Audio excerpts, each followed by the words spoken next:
Muchas gracias. Muy buenos días tengan todas y todos ustedes. Desde luego agradezco al Colegio de Abogados y Abogadas de Costa Rica la invitación para participar en este seminario, en manera muy particular pues a la Comisión de Derecho Sanitario que encabeza el licenciado Randall Madrigal, y saludo con mucho aprecio a mis colegas que nos acompañan en este seminario el día de hoy. Ya escucharon ustedes la conferencia que gentilmente me invitaron a impartir para iniciar este evento, y por supuesto les voy a platicar un poco la experiencia en materia de arbitraje en México, con el modelo que se adoptó en México desde hace poco más de 2 décadas.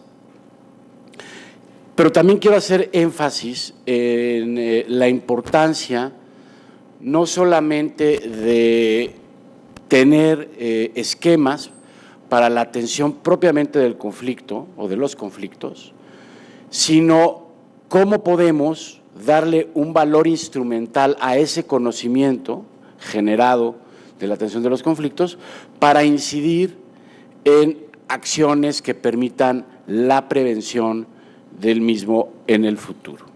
Un poco esto tiene que ver con la deformación profesional que tengo de mi origen, como bioestadístico y sobre todo como epidemiólogo, en donde privilegiamos siempre la prevención. Por eso he incluido como parte del título las acciones educativas de la Comisión Nacional de Arbitraje Médico a favor de la calidad de la atención y la seguridad de los pacientes, y espero al final lograr convencerlos de por qué es importante este enfoque. Pero vamos a iniciar desde luego pues con los aspectos generales del arbitraje médico en México. Lo primero es entender el origen del conflicto. Desde que se practica la medicina, digamos, en las civilizaciones originarias en nuestro planeta, me refiero pues, desde luego a los babilonios, etcétera, siempre ha habido conflictos. Es decir, la interrelación que hay entre los, ya vemos, como les llamamos ahora, profesionales de la salud y los pacientes, es extraordinariamente compleja. Y esto siempre ha generado un conflicto. Y la razón es muy simple. La práctica médica está basado en un margen muy grande de incertidumbre. Y eso es parte de lo que origina el conflicto. Lo importante es entenderlo, poderlo prevenir, y si no se puede prevenir, si se realiza el conflicto, tener mecanismos para resolverlo de una manera adecuada para ambas partes. A lo largo de la historia ha habido distintas formas de resolver o de atender este conflicto, desde los castigos severos a los profesionales de la salud, como las amputaciones, hasta lo que ya en nuestros días se ofrece como alternativas mucho más adecuadas.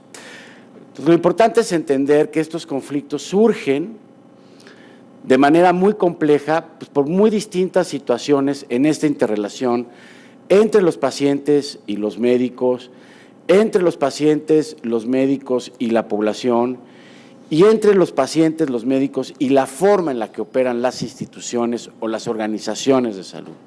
Entonces, hay elementos estrictamente humanos, hay elementos de carácter organizacional y que tiene que ver muchas veces con los valores y principios de las propias organizaciones de salud. En general, cuando hablamos de conflicto, hablamos de temas de malos tratos, de falta de información, de mala práctica, ya sea por negligencia, impericia o imprudencia, de errores que se producen en la atención médica de los pacientes, en insatisfacción por expectativas no cumplidas por los pacientes o por su familia. De hecho, cuando uno ve el conflicto, pues encuentra distintas causas dependiendo de la visión, es decir, de dónde esté uno parado.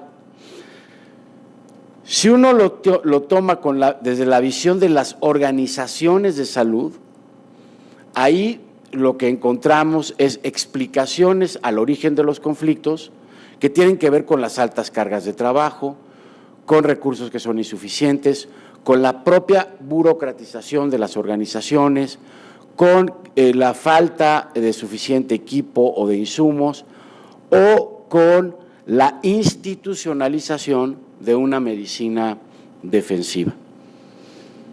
Si uno toma la visión no de la organización propiamente de salud, sino de los profesionales de salud en lo individual, encuentra de parte de ellos explicaciones como el aumento de la demanda, la cobertura es insuficiente, la actitud de los pacientes es cada vez más demandante o el que no está suficientemente capacitado para lograr consentimientos válidamente informados por parte de los pacientes. Y finalmente, cuando uno lo analiza de la visión de los pacientes, desde esta visión de los propios pacientes, pues el origen del conflicto tiene que ver con expectativas no cumplidas, expectativas cada vez más altas de los pacientes, con una comunicación deficiente de los profesionales de la salud hacia los pacientes, con una inadecuada atención por parte en general del personal de salud, que es sentirse maltratado, que a veces por los altos costos en ciertos escenarios de la atención médica, y que esto pues también tiene que ver con las expectativas. Como ven, hay, digamos, algunos elementos que se sobreponen entre ellos, otros que son muy particulares de cada visión, pero esto simplemente da cuenta de la enorme complejidad de entender el conflicto, porque puede verse de distintas maneras según la visión que cada uno tenga. En México, como en cualquier país del mundo, esencialmente, hasta hace algunos años, cuando surgían conflictos entre médicos, familiares, pacientes, profesionales de la salud, pues originalmente casi que la única instancia que había para dirimir estos conflictos, pues eran los tribunales, con, desde luego, inconvenientes para ambas partes, que tienen que ver con una actitud defensiva de ambas partes. En realidad, cuando se acuden en estos casos, o cuando se acudía en estos casos ante los tribunales, pues no se resolvía el fondo técnico del problema, no se entendía o no se resolvía por qué una cirugía salió mal, o qué salió mal en una cirugía, o qué salió mal en un tratamiento farmacológico de un paciente, o qué salió mal a la hora de hacer el diagnóstico de un paciente. Esencialmente, pues lo que se hace es valer recursos de carácter procedimental, de carácter legal, pero no criterios estrictamente técnicos, científicos, médicos, y desde luego el volumen de trabajo en los juzgados pues provoca procesos muy largos y muy costosos. Entonces, el costo es realmente enorme. Si uno lo analiza con más detalle, pues encontraba uno básicamente actores como pues el propio Poder Judicial, los tribunales, las fiscalías, en ocasiones las defensorías de oficio, que pues en realidad no fueron, por supuesto, creadas para atender este tipo de demandas, fueron creadas en general para procuración de justicia o para la impartición de justicia o para ese tipo de cosas en términos generales, pero no específicamente para atender conflictos médicos. Por lo tanto, no tienen capacidad técnica médica para el estudio de los casos y generalmente pues están más especializados en los temas administrativos y o penales, ocasionalmente civiles. Entonces, pues no se tenía, hasta antes de 1996, una instancia, llamémosle especializada en la atención de los conflictos médicos. Por lo tanto, los desahogos eran inoportunos y burocráticos. La atención era bajo criterios de derecho civil y bajo procedimientos penales.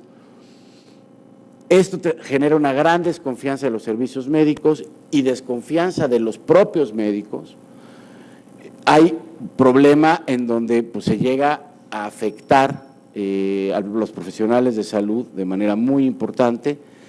Y paradójicamente, este modelo, vía la judicialización del conflicto médico, a lo que lleva, en lo que para nosotros es un círculo vicioso, es a un mayor deterioro de la relación entre los profesionales de la salud, las instituciones de salud y la población en general, despertando este monstruo espantoso que se llama la medicina defensiva.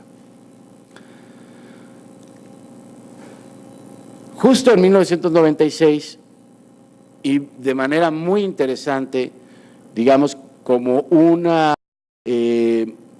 cuestión derivada de una preocupación del gremio médico, esencialmente, se busca proporcionar una solución que sea justa, tanto para los profesionales como para los pacientes y sus familiares. Ya antes de 1996 se había creado la Comisión Nacional de Derechos Humanos en México y detrás de ella las comisiones estatales. Ustedes saben, México es una república federal, estamos constituidos por 31 estados y la Ciudad de México, que tiene un estatus particulares, constituidos como una república federal donde los estados son libres y soberanos. Entonces, detrás de la Comisión Nacional pues se vinieron las comisiones estatales de derechos humanos. Es una buena solución, es una buena alternativa, no necesariamente una buena solución, pero sí es una buena alternativa, pero limitada, porque pues la Comisión Nacional de Derechos Humanos solo puede atender quejas médicas que vienen de instituciones públicas o de servidores públicos. El sistema de salud de México es un sistema demasiado complejo, segmentado y fragmentado, donde tenemos muy diversos actores, tanto públicos como privados, federales y locales. Entonces, no es suficiente. Ante esto, precisamente en 1996, los médicos, los diversos grupos médicos, manifiestan su inquietud por estar siendo juzgados, particularmente por la vía penal, sin que su trabajo sea evaluado por sus pares. Surge entonces, como una respuesta ante esto de parte de las autoridades, una alternativa, y la alternativa pues es utilizar los mecanismos alternativos para solución de controversias, que tienen ventajas. A través de mecanismos alternativos de solución de controversias se puede atender de manera más cercana y eficiente las necesidades expresadas por la sociedad. Se puede, por lo tanto, dar mejor cumplimiento a las expectativas de la población y del gremio médico, logrando una mayor satisfacción de ambas partes con el ofrecimiento de estos mecanismos, y además ofrecen una oportunidad para dar esquemas de mejora continua en la calidad de la atención y en la seguridad de los pacientes. Entonces, el gobierno mexicano, como una respuesta, decide crear en 1996 la Comisión Nacional de Arbitraje Médico, CONAMED, como una instancia alternativa a la vía judicial para resolver inconformidades derivadas del acto médico.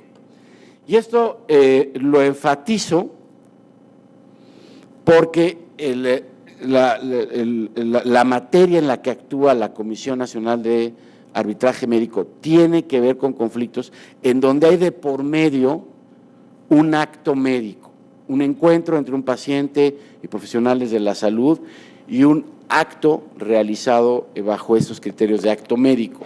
Es decir, puede haber otros conflictos en las organizaciones de salud que tienen que ver con cuestiones más administrativas o incluso laborales, que no son materia de la Comisión de Arbitraje Médico, hay otras instancias para ello. La Comisión de Arbitraje Médico está muy enfocada a los conflictos en donde hay de por medio un acto médico, y esto lo voy a explicar con un poco más detalle adelante. Entonces, la Comisión Nacional de Arbitraje Médico, CONAMED, es un órgano desconcentrado de la Secretaría de Salud, es decir, forma parte del Ministerio de Salud, del Gobierno Federal de México. El carácter de órgano desconcentrado le da autonomía técnica para recibir quejas, según su decreto de creación, para investigar presuntas irregularidades en la prestación de un servicio o para investigar sobre la negación en la prestación de un servicio, emitir opiniones, dictámenes y en su momento laudos arbitrales sobre estos conflictos. Por lo tanto, la CONAMED es una instancia no judicial que interviene predominantemente a petición de parte. Es muy excepcional que pueda actuar cuando no es a petición de parte. Su actuación debe sujetarse a un atributo de imparcialidad, con procesos claros, transparentes, es decir, los procedimientos que se llevan a cabo en la CONAMED son públicos, cualquiera los puede consultar, y están técnicamente sustentados, que cuenta con personal especializado para la materia, y sus servicios obviamente son gratuitos al momento de utilizarlos, es decir, no implican gasto de bolsillo para las personas, y la información que se maneja, pues desde luego se mantiene bajo estrictos criterios de confidencialidad por la materia. La CONAMED entonces lo que busca es atender las quejas, atender de forma adecuada las quejas presentadas. ¿Qué quiere decir atender adecuadamente las quejas? Para nosotros, atender adecuadamente una queja es, primero, conocer la verdad de lo que ocurrió en el acto médico. Segundo, lograr la aveniencia de las partes, es decir, una buena composición de las partes. Tercero, de ser el caso, que se reconozca y se repare el daño.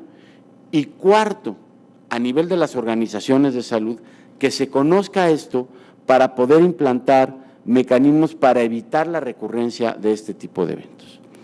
Para ello, la CONAMED ofrece, ante las quejas, diversos servicios de orientación, gestión, conciliación, mediación y arbitraje, como voy a explicar en un momento. Entonces, las características del modelo, o lo que se ha dado en llamar el modelo CONAMED, pues es muy simple, porque es un modelo basado en mecanismos alternativos de solución de controversias, entendiendo que son procesos mediante los cuales se pueden resolver extrajudicialmente estas situaciones cuando se derivan de servicios de atención médica. Tienen múltiples ventajas, como seguramente muchos de ustedes saben, en términos de agilidad, economía procesal, son mucho más objetivos, son más humanos y más dignos y atienden los intereses de las partes. Esto genera retos y desde su creación, hace 21 años, pues le ha generado retos a la Comisión Nacional de Arbitraje Médico, que a lo largo de estos años pues ha venido atendiendo. Se ha construido un marco jurídico y administrativo adecuado para el quehacer de una organización de esta naturaleza. Se ha buscado definir y ubicar claramente cuál es el papel que tiene en el sistema de salud y darle credibilidad social.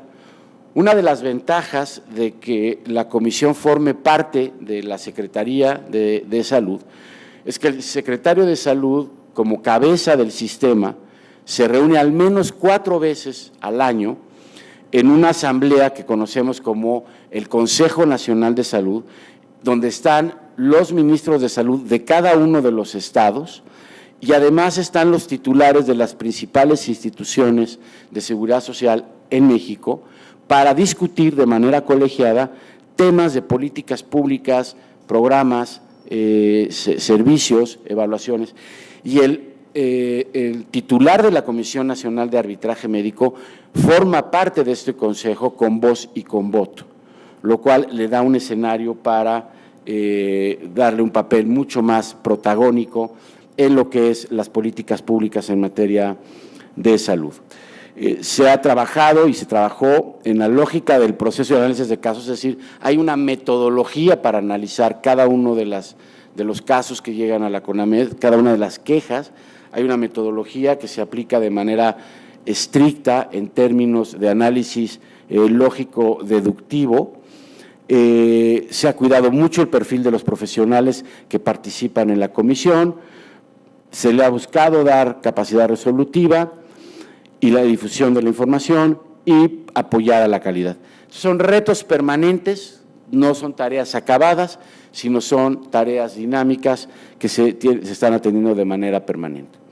Entonces, este portafolio, por decirlo de alguna manera, de servicios, inicia cuando cualquier persona se acerca con nosotros, vía cualquier medio, personalmente, a través de nuestro contact center, a través de correo electrónico, de nuestra página, de nuestras redes sociales, etcétera, e inicia con una orientación que significa simplemente que después de conocer el asunto, se le informa al usuario de qué forma, cómo o quién puede ayudarle a resolver su problema. Es decir, a lo mejor es un problema que no es estrictamente derivado del acto médico, es más administrativo o es laboral, entonces pues, se le orienta, no es aquí con nosotros, pero sí es en tal o cual situación, o sí tiene elementos para que lo atendamos nosotros.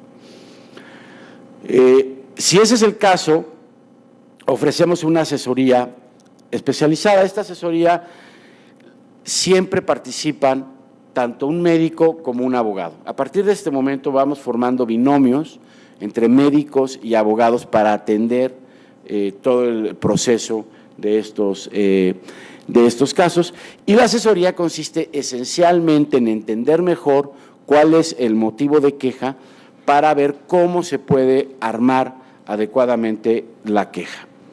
Durante este proceso de asesoría puede surgir que esto es un problema, digamos, es lo que le llamamos en ocasiones es una queja que está en desarrollo, está en evolución.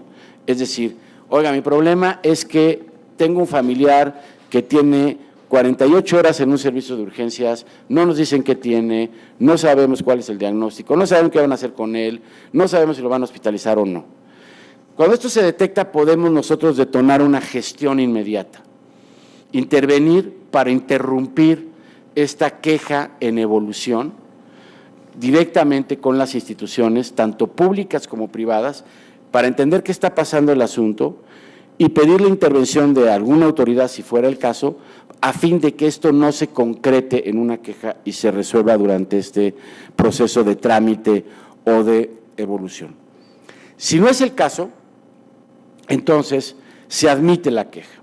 Y una vez que se admite la queja, se ofrece y de ser aceptado por ambas partes, dada la naturaleza voluntaria de estos mecanismos, la conciliación. La conciliación igual es un equipo, la mediación la conducen de manera colegiada, abogado y médico, y pues como ustedes saben, busca la aveniencia de las partes, con la participación de un conciliador y de un médico para el análisis técnico. Primero se deja fluir el asunto como una mediación simplemente. Cuando se ve que no es posible llegar a algún punto adecuado para ambas partes o conveniente para ambas partes, entonces ya se interviene como conciliador ofreciendo una propuesta de arreglo para ambas partes, a fin de que sea discutido. Si esto no se consigue, se les ofrece a las dos partes, y si ambas partes, de nuevo, de manera voluntaria, deciden aceptarlo, el arbitraje que arranca con la firma de un compromiso arbitral que permite acotar la litis del asunto. Y de esta manera, entonces, con esta voluntad, y sí, aquí con el apoyo especializado, o el apoyo en el análisis por especialistas, por expertos, en el tema en concreto, que siempre son expertos externos, resuelve la controversia y esto se expresa a través de un laudo arbitral. Déjenme darles algunos números. Estas son cifras del año pasado, el cierre del año pasado. En total, atendimos alrededor de poco más de 14,000 asuntos. 14,000 asuntos quiere decir 14,000 personas con 14,000 problemas. Afortunadamente, la gran mayoría, es decir, como ustedes ven aquí, más de la mitad, se atendieron y resolvieron con la orientación pertinente, un poco menos a través de asesorías, a través de gestiones inmediatas, alrededor de 1,200. Se ingresaron como quejas, casi 1,600, y también se ingresaron, esta es otra actividad que no la puse porque no era la materia en este momento, pero la Comisión Nacional de Arbitraje Médico también opera para la emisión de dictámenes periciales de carácter institucional que solicitan esencialmente las instituciones de procuración de justicia o de impartición de justicia, en donde la CONAMED se convierte en un tercero en discordia por su naturaleza, y nos parece que es un servicio bastante interesante. Un poco la comparación de un año a otro, las barras oscuras son 2015, las barras en rojo son 2016, con el comportamiento es bastante estable de un año a otro para cada uno de los servicios que concluimos en cada año. Esto es ya un poquito más interesante porque es ya un poco más analítico, ¿no? Cuando uno enlista el total de motivos, pues desde luego el número es mucho mayor al total de asuntos, porque normalmente un asunto trae 2 o más motivos de queja. Pero cuando uno ya ordena estos 35,000 motivos derivados de estas 14,000 quejas o asuntos, encontramos que la gran mayoría son quejas o inconformidades que tienen que ver con el diagnóstico. La gente se acerca a decir, es que no estoy de acuerdo con el diagnóstico que me hicieron, o alguien me dijo que ese no es el diagnóstico correcto. En segundo lugar, inconformidades que tienen que ver con el tratamiento médico que se le ofreció, o sea, básicamente es un tratamiento farmacológico. En tercer lugar, claro, la gente no lo expresa de esta manera, pero se logra identificar que lo que hay de fondo es un tema en la relación médico-paciente, y esto generalmente tiene que ver con maltrato.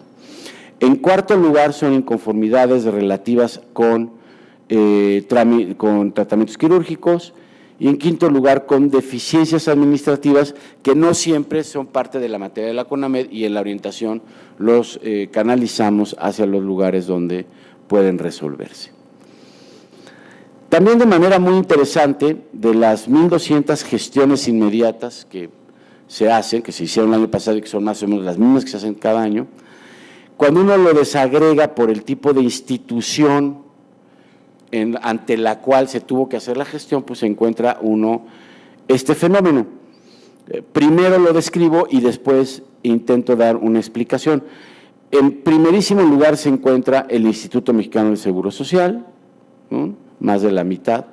En segundo lugar, el Instituto de Seguridad y Servicios Sociales de los Trabajadores del Estado, es decir, es la institución de seguridad social que atiende a la burocracia federal. Y luego ya ven aquí, pues muy desagregados, otro tipo de instituciones. Esto en realidad lo que refleja básicamente es un poco cómo está constituido el sistema de salud en México, es decir, cómo funciona el aparato prestador de servicios de atención médica en México, en donde las instituciones de seguridad social federales, que son estas dos, son de una gran importancia, y también refleja el hecho de que, como la CONAMED está ubicada en la Ciudad de México, pero existen 26 comisiones estatales de arbitraje médico que no tienen ninguna relación o dependencia jerárquica de la Comisión Nacional, sino más bien es un esquema de coordinación institucional, porque son comisiones que dependen de los gobiernos de los estados. Pero entonces, todo lo que sucede con los servicios de salud locales, pues los atienden ellos. Entonces nosotros nos quedamos básicamente con lo federal y un poquito con la parte de los privados. Cuando uno a estas 1,200 gestiones ve uno qué es realmente por lo que se están acercando con nosotros, es qué requieren, perdón, o en qué debería consistir la gestión, La gran mayoría de los casos tienen que ver con adelantar fechas de cirugía o adelantar una consulta de medicina especializada. La mayoría de la gente llega y nos dice, oiga, es que ya me dijeron que me tengo que operar, ¿qué es el diagnóstico? Ya me dijeron que me van a operar y me están dando cita para mi cirugía dentro de 6 meses. Y yo, francamente, el dolor de vesícula que tengo no lo aguanto, no me puedo esperar 6 meses. Buscan que se les adelante. O bien, lo mismo, ya me atendieron en mi clínica familiar, les llamamos en México, y me dice que necesito ser revisado por un especialista, pero la cita con el especialista me la dan hasta dentro de 6 meses o 4 meses. Entonces nos piden que les ayudemos a adelantarlo. En segundo lugar, una revaloración médica, que es una segunda opinión, básicamente, y otro tipo de problemas como algunas veces medicamentos que no se los dan y que por obligación se los tendrían que dar a las instituciones públicas, o que les expliquen algo que no entendieron de lo que le dijeron los médicos, o realizar algunos estudios de laboratorio, gabinete, etcétera. Cuando ya entramos al tema de las quejas, estamos hablando de números redondos de alrededor de 2,000 quejas que se atienden por año. ¿Cuál es el resultado de estas quejas? Digamos, prácticamente la mitad de las quejas no logramos una conciliación, si no hay una voluntad de conciliar de alguna de las dos partes.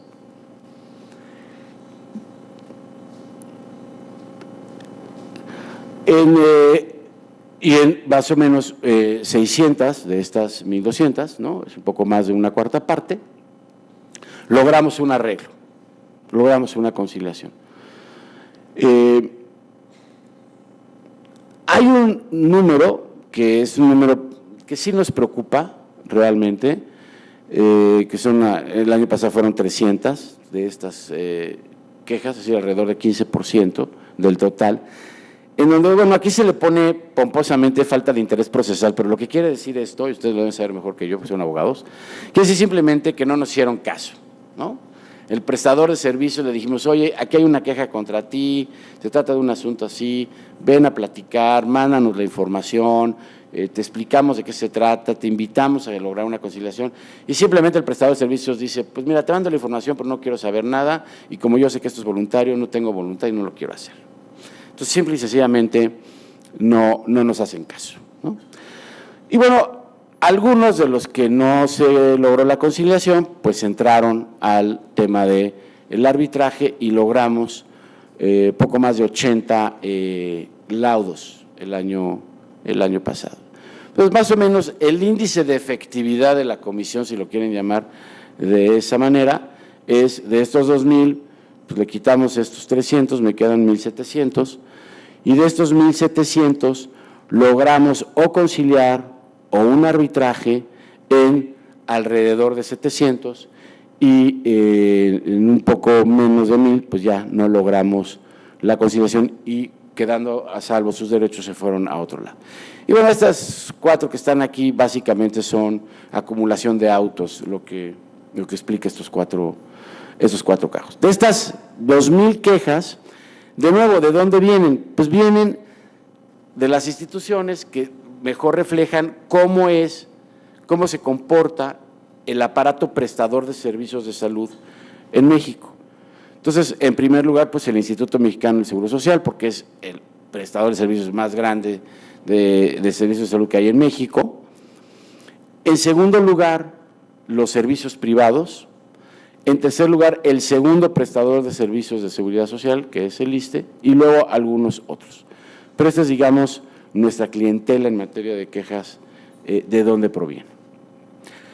Ya cuando entramos en la materia del detalle de cuáles servicios clínicos se quejan más, y eso es muy interesante para después pensar en qué intervenciones se pueden hacer.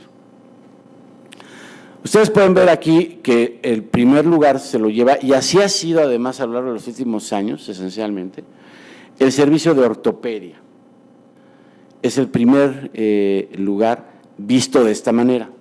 Sin embargo, si ustedes suman las urgencias médicas con las urgencias quirúrgicas que esencialmente se atienden en el mismo servicio, aunque por profesionales distintos, pues en realidad la suma de estas dos supera el de ortopedia. Entonces, el servicio del que provienen la mayor parte de las quejas que atendemos, en realidad es el servicio de urgencias y en segundo lugar el servicio de ortopedia.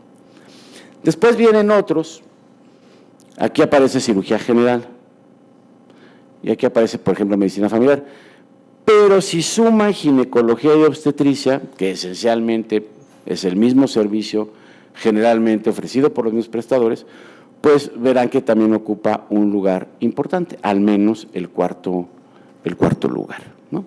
Y así ha sido a lo largo de los años, por lo menos de los últimos años. Estos son los servicios en donde más quejas derivan.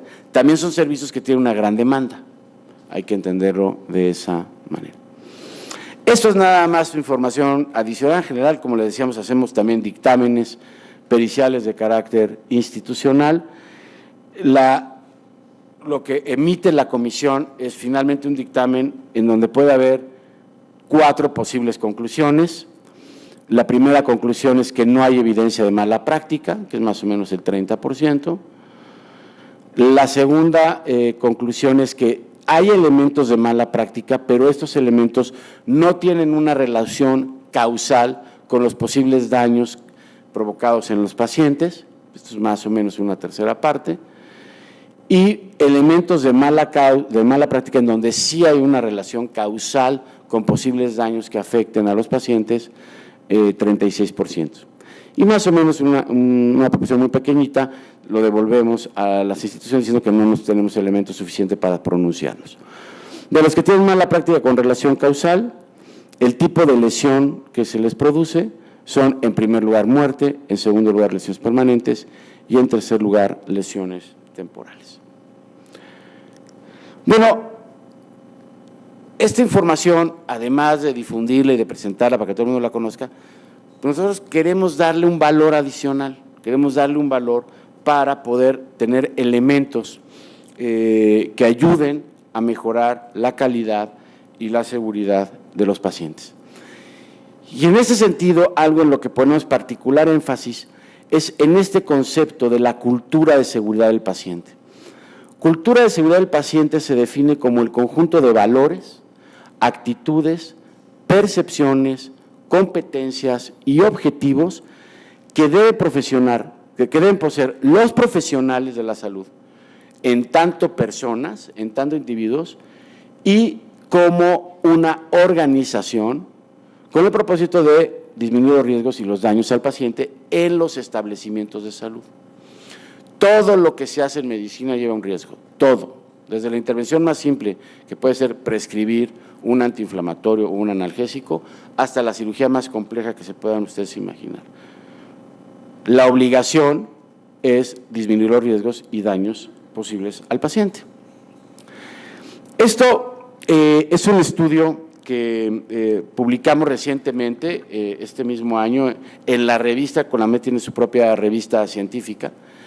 Publicamos, este es un estudio que hicimos con la División de Estudios de Posgrado de la Facultad de Medicina de la Universidad Nacional Autónoma de México, en donde utilizamos un instrumento muy bien probado, y además debo decirlo, un instrumento muy bien probado tanto en España como en América Latina por el doctor Pedro Saturno.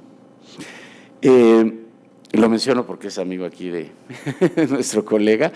Y es un instrumento que tiene una escala para medir esto de la percepción de la cultura de seguridad del paciente en los establecimientos de salud. En realidad esta escala es una escala de 1 a 10, pero aquí para simplificarlo lo agrupamos en 5 categorías. Y esto es un estudio que hicimos con residentes, es decir, con estudiantes que están haciendo la especialidad o alguna especialidad en establecimientos de salud, tanto públicos como privados. En total, la entrevista la hicieron, es una entrevista que se hace en línea, la llenaron casi 2,000 de estos residentes en el sector público. Y les preguntamos con estas escalas el grado de seguridad y pudieron definirlo desde pésimo hasta inmejorable, la cantidad más alta. Como ven, la gran mayoría se encuentra entre bueno y muy bueno. Cuando uno lo mete con detalle, en realidad la mayoría están entre aceptable y bueno. Por eso, es una escala de 1 a 10, pues simplemente lo que uno hace es ver cómo califica cada uno de los estudiantes, de los residentes, y saca uno el promedio global. El promedio global del sector público es de 6.89. Si la cantidad mínima es 0, la cantidad máxima es 10. 6.89, pues está, digamos, como decimos en México, pasaron de panzazo. Y luego cuando estas categorías son el tamaño de los hospitales. Estos son hospitales chiquitos, hospitales pequeños quieren decir de menos de 100 camas, y estos son hospitales grandes, que son hospitales casi de 1,000 camas. Y es interesante el comportamiento de la calificación. Encontramos los valores más bajos en los hospitales o muy chicos o en los hospitales muy grandes. Y las calificaciones más altas las encontramos en los hospitales de nivel intermedio, es decir, entre 200 y 500 camas es donde encontramos. También es donde tenemos la mayor cantidad de residentes, por razones obvias. Pero es muy interesante porque estos que son hospitales de muy alta especialidad tienen un alto nivel de uso de tecnología, un intenso uso de tecnología, y probablemente eso lo explique. Luego dijimos, bueno, ¿cómo se desagrega al interior del sector público? Ya vimos que la calificación global es 6.89. Y pusimos aquí 4 prestadores de servicios públicos, que son los servicios del Ministerio de Salud, del Instituto Mexicano de Seguro Social y de la Seguridad Social de la burocracia. Y lo comparamos con los servicios médicos, o los residentes que están en los servicios médicos, de la principal empresa productiva del Estado mexicano, que es la empresa petrolera, Pemex. Y es interesante porque dentro del sector público, la calificación más alta la obtienen justamente estos residentes, o la otorgan estos residentes para esa institución. Es muy interesante porque si uno ve el gasto per cápita en salud para la población que atiende en cada una de estas instituciones, encuentra algo muy parecido. El gasto per cápita más alto lo tiene precisamente Pemex. En segundo lugar, el gasto per cápita más o menos es muy parecido entre Ministerio de Salud e IMSS, y el más bajo es el del ISSSTE. Entonces, podría haber una relación por ese lado, podría no haberla. Lo interesante de esto es que también tenemos residentes, aunque son residentes de la UNAM, que es una universidad pública, están haciendo su especialidad en hospitales privados, y es en donde obtuvimos las calificaciones más altas en materia de percepción de seguridad de los pacientes. Lo que es muy interesante de esta escala desarrollada por el doctor Saturno es que podemos desagregar toda esta información en 12 dimensiones de percepción de seguridad. No me voy a meter en todos los detalles. Estos números que están aquí representan, para cada una de esta dimensión se le pregunta a la persona entrevistada, por ejemplo, la primera es, oiga, en este establecimiento existe un sistema para dar a conocer, para notificar cuando se llegan a presentar eventos relacionados con la seguridad de los pacientes. La respuesta, digamos, más simple puede ser sí o no. Los porcentajes que aparecen aquí, o estos números, son los porcentajes de las respuestas afirmativas. Es decir, aquí 52% dijeron que sí, aquí 53% dijeron que sí, aquí 67% dijeron que sí, aquí 52% que sí, etcétera. Lo interesante de esto es ver las respuestas afirmativas más bajas, que es, digamos, los que les encantan, los neologismos dirían, son las oportunidades que se nos presentan, ¿no? Entonces, por ejemplo, en una institución como el Instituto Mexicano de Seguro Social, la calificación más baja la encontramos en esta dimensión, respuesta no punitiva a los errores. ¿Qué quiere decir esto? Quiere decir que un residente nos está diciendo que si en su hospital se comete un error y se da a conocer, lo más probable, es decir, 7 de cada 10, va a haber un castigo por hacerlo. Y ven ustedes, es la respuesta más baja en todos prácticamente los tipos de establecimientos. Pues esto es preocupante porque además, dice uno, me parece un poco contradictorio que tengan esta preocupación y que por el otro lado digan que sí hay un sistema y que se notifique. Entonces probablemente nos están mintiendo en algunas, cuando en realidad lo que está pasando es que hay un enorme temor a las represalias cuando alguien da a conocer un error. Y que ustedes saben muy bien que si eso no se hace, pues difícilmente lo vamos a poder corregir. Bueno, nosotros no podemos resolver todos los problemas, pero tratamos de aportar para la solución de los mismos con distintas actividades. La CONAMED está certificada como un centro académico de educación continua en la universidad desde hace ya muchos años y tenemos una serie de cursos para prevenir el conflicto médico, derivados pues, de toda la información que hemos generado, ¿no? Este curso se ha impartido a lo largo de muchos años, tanto de manera presencial como a distancia, a través de videoconferencia, con participación de muchos profesionales. Es un curso que tiene valor curricular y que aborda temas como cuál es el origen del conflicto médico, ética y desarrollo de derecho sanitario, el modelo CONAMED de atención de inconformidades, cuál es el marco jurídico en México para la práctica de la medicina, elementos sobre calidad de la atención hospitalaria, hablarles sobre manejo de expediente clínico y, muy importantemente, consentimiento informado, el marco conceptual que utilizamos del análisis de casos, hacemos ejercicios de análisis de casos aplicando de análisis lógico-deductivo y hablamos mucho de comunicación en la relación médico-paciente. Tenemos otro tipo de cursos sobre por ejemplo, aspectos normativos a la práctica médica, que se lo hemos ofrecido a diversas universidades para estudiantes, alumnos de medicina y de enfermería. Iniciamos en la Universidad Panamericana y nos hemos ido ampliando a otras universidades. Diseñamos un curso en línea desde el año pasado en una plataforma MOOC que se llama México X, que es oficial, es pública, es televisión educativa, y es un curso en línea autogestivo para público en general sobre prevención del conflicto médico. Es decir, tenemos que prevenir el conflicto desde las dos partes. Y también con base a esta experiencia, este año de manera piloto desarrollamos un curso también de prevención, pero muy enfocado a los chicos que están iniciando su especialidad, a los residentes de primer año de especialidades médicas. Lo hicimos en forma piloto, lo estamos revisando sus resultados para ya generalizarlo el año próximo. Por cierto, una vertiente un poquito distinta de este curso, pero también muy enfocada a profesionales de la salud, estamos trabajando con la Organización Panamericana de la Salud para subirlo al campus virtual en salud pública que tiene la Organización Panamericana de la Salud, y de esa manera cualquier profesional de la salud en cualquier país de América Latina con acceso a este campus virtual de la OPS podrá tomar este curso de prevención autogestionado.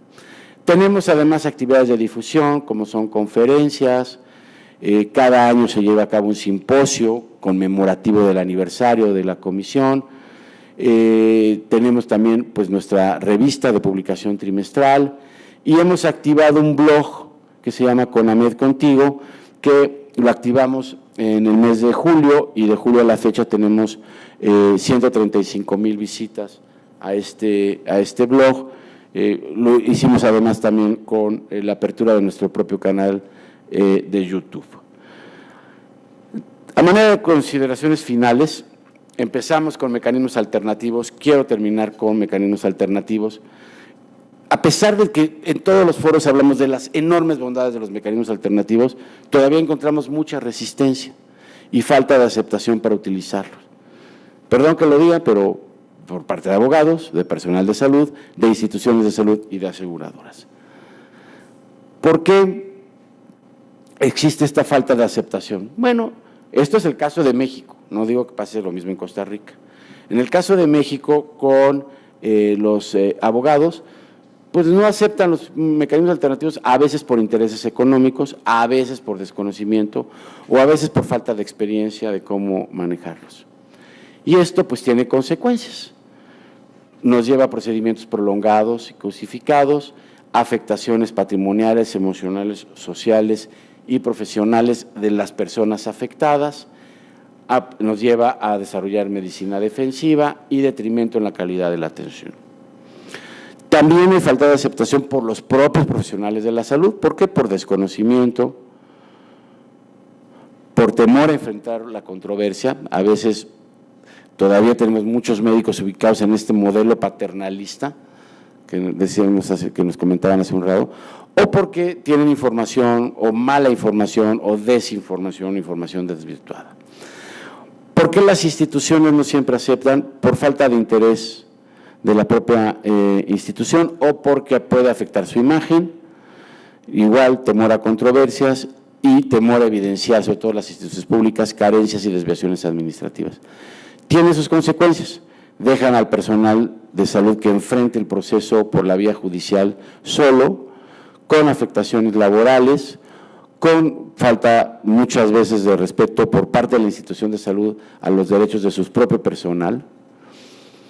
Esto lleva a estos fenómenos que ahora se dan cada vez más del moving y del burnout con sobrecargas de trabajo y a la pérdida de la oportunidad en la administración y en la gestión de riesgos, porque simplemente pues, las instituciones pierden esa gran oportunidad. En el caso de las aseguradoras, por lo menos en la situación de México, no quieren entrarle por falta de interés o por intereses económicos o porque prefiere privilegiar otro tipo de resolución de conflictos, básicamente por la vía jurisdiccional, apostándole al desgaste del paciente, ¿no?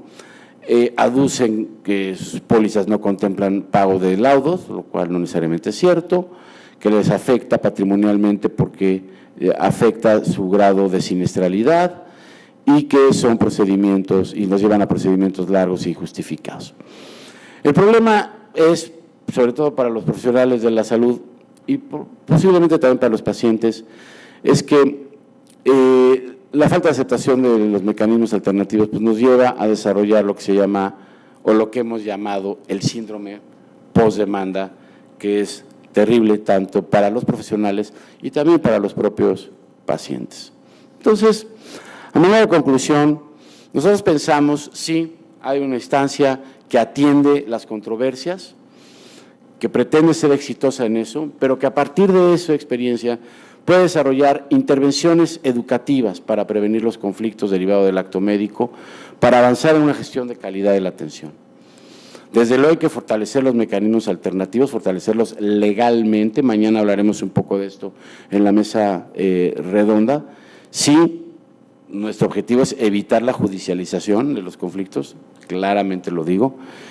Y pensamos que se requiere una mayor coordinación, desde luego, entre instituciones reguladoras de la actuación médica, en un país sobre todo complejo como México. Se requieren consolidar sistemas de información y evaluación sobre las inconformidades para aprender más y mejor de ello. Y se requiere lograr un mayor reconocimiento ciudadano al proceso arbitral.